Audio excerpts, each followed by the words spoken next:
কাছে যাচ্ছি আমাদের সেই প্রতীক্ষিত জেব্রাকে দেখার জন্য।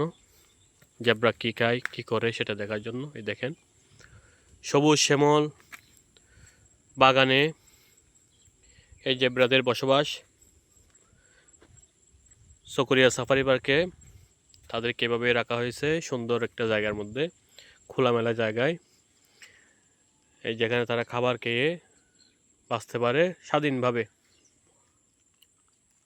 দেখেন এই জেব্রা ঘাস খাচ্ছে, তাদের প্রধান খাবার কিন্তু এই ঘাস। এদের খাবারের জন্য এখানে এই ঘাসগুলো যে রোপণ করছে এগুলো কিন্তু তাদের খাবারের জন্যই।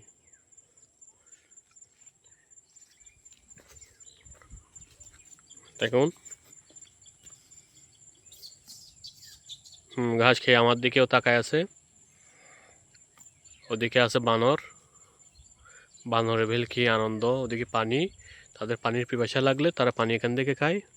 ওই দূরে একেবারে অনেক দূর আপনারা হয়তো খেয়াল করলে দেখতে পাবেন, এগুলো কিন্তু একটাও গরু না, এগুলো সবগুলো জেব্রা। জেব্রা তারপরে আরও কিছু প্রাণী আছে যেটা তাদের সাথে থাকতে সামঞ্জস্য এবং স্বাচ্ছন্দ্য বোধ করে।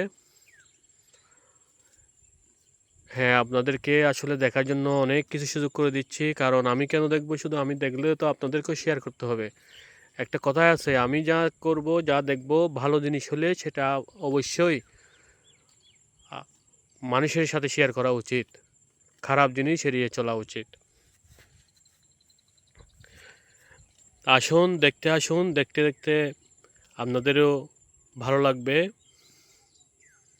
আসলে আজকে আমি সত্যি আনন্দিত এই জেব্রাগুলো দেখতে পেয়ে, এবং কোলাহলমুক্ত আকাশে, কোলাহলমুক্ত পরিবেশে ওদেরকে দেখতে পেয়ে আমার খুব ভালো লাগছে। Thank you.